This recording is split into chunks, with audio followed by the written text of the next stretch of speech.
So initially we took him to the GP after he complained about some severe pain in the leg. We didn't really think it was anything. And a week later we got into Bupa and they done an x-ray and an MRI same day. And just on the x-ray alone, he confirmed osteosarcoma. Now, his nan was there at the time. I weren't with him, I was at work. I got a phone call from the consultant in the office to tell me that my son had cancer. I asked so many questions and then I remember just dropping the phone, running to the bathroom. I just burst into tears, I fell on the ground because I knew everything was about to change. I didn't know how it was about to change, but I knew it was. And for our journey, it was 6 months of chemo and in the middle of that, major surgery to remove his femur and his knee joint. Sadly, our story didn't end there. A year later, he got a reoccurrence in the hip.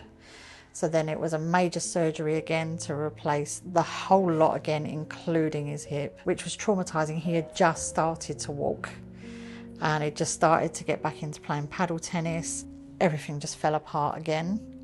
We were very lucky to be told no chemo.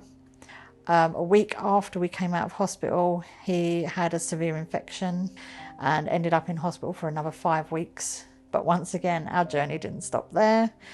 Come the following March, unfortunately, the cancer had spread severely to the lungs. He went through 5 cycles of chemo and sadly chemo didn't work. So we are now on a trial drug, which is only a trial because it's not been used for osteosarcoma. So we are now in our 2nd month of that and praying for the best. I think the first question you always have to ask is, how bad is it? Or am I going to die? Hopefully give you a response of, it's not terminal, but you'll have to go through treatment. That's what they said to me at least.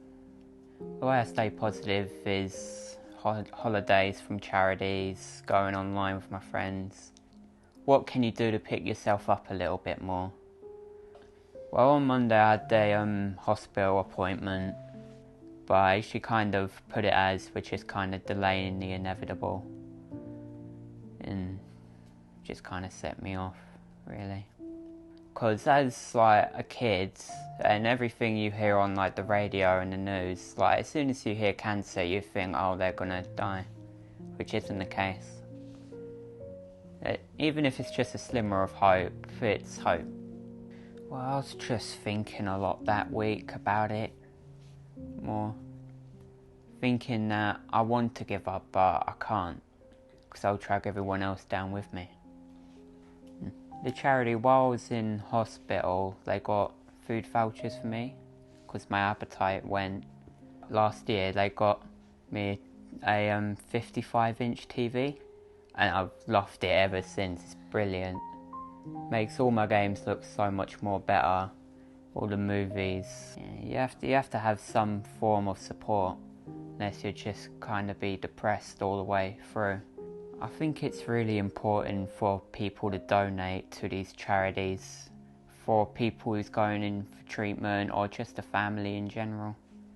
I think that support is crucial to being happy, which I think is the most important thing when going through. It's really important for people to support the Tombowdidge Youth Cancer Foundation to help support more families like us.